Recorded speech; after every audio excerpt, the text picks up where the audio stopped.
సులువైన భాషలో మన కుటుంబంలో మనతో కలిసిపోయిన వ్యక్తుల్లాగా మాట్లాడారు. అలాగే గత వారం రోజుల నుంచి ఏపీఆర్జీసీ మన కన్నెల గణపతి గారు వాళ్ళందరూ ఈ గ్రూపుల్లో పెడుతున్నప్పుడు నేను చూస్తుంటే మీరు ఏ ఒక్క ప్రజాప్రతినిధిని కూడా వదలకుండా ఈ సమావేశానికి ఆహ్వానించిన తీరు చూస్తే మీ పట్టుదల తలవంచగా తప్పదు.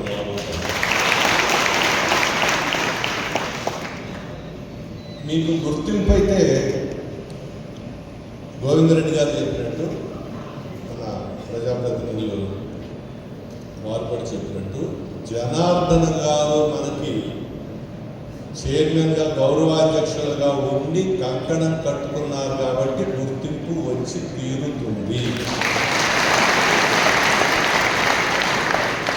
అయితే ఎలా వస్తుంది? ప్రభుత్వం ఒప్పుకుని ఒక జీవో ద్వారా వస్తుందా, లేదా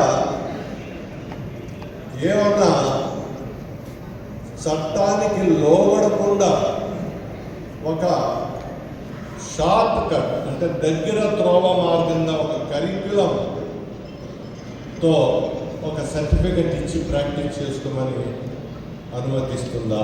ఈ రెండు మన ముందున్నాయి. కానీ గత అనుభవాలను చూస్తే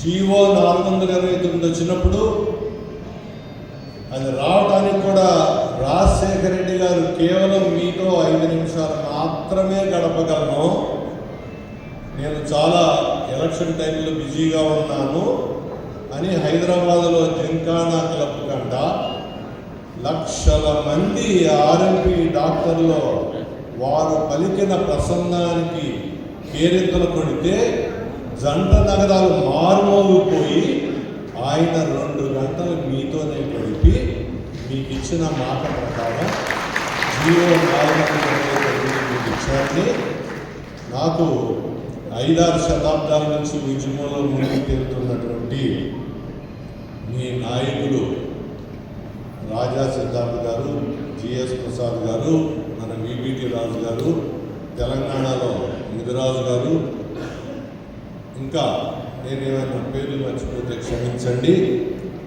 అంటే శక్తి అనేది మీలో ఉంది. ఈ శక్తి ఇండియన్ మెడికల్ అసోసియేషన్కి లేదు.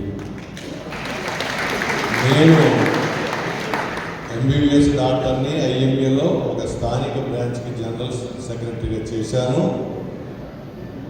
మొన్నటికి మొన్న విశాఖపట్నంలో ఒంగోలు నుంచి ఆంధ్రప్రదేశ్ ఐఎంఏ నాయకులు వచ్చి ఒక సభ పెడితే 30 మంది వచ్చారు. విశాఖపట్నంలో కనీసం ఒక 1000 మంది ఐఎంఏ డాక్టర్లు ఉండి ఉంటారు. అక్కడ 3 మెడికల్ కాలేజీలు ఉన్నాయి. మరి వచ్చిన డాక్టర్లు ఎంతమంది అండి? 30 మంది. అంటే వాళ్ళకి కలయిక లేదు, శక్తి లేదు. వాళ్ళ తెల్ల బట్టలు నలగనివ్వరు, చెమట పట్టనివ్వరు. కానీ వాళ్ళ దగ్గర చాలా సులువైన మాటలు అలిసిపోకుండా హైకోర్టులో ఈ గవర్నమెంట్ ఇచ్చిన జీవోలు ఉన్నాయి, ఇవి చట్ట పరిధిలో లేవండి, వీటిని అమలుపరచొద్దు అని ఒక చిన్న పబ్లిక్ ఇంట్రెస్ట్ లిటిగేషన్, అది కూడా కానీ ఖర్చు కాకుండా మామూలు రిట్ అయితే 3 డబ్బులు అవుతాయి. పిఐఎల్ బిల్ అంటాం, పబ్లిక్ ఇంట్రెస్ట్ లిటిగేషన్. ₹1 ఖర్చు పెట్టక్కర్లా. అది వేస్తే ఎంత కష్టపడి మనకి తెచ్చుకున్నటువంటి జీవోల్ని హైకోర్టు గతంలో ఒక 12 రాష్ట్రాల్లో రద్దు చేసింది. మరి అలాంటి జీవో ఇప్పుడు వచ్చింది అనుకోండి, నన్ను సుఖం చెప్పండి, వారి ప్రయాసం కూడా నీరవుతాయి.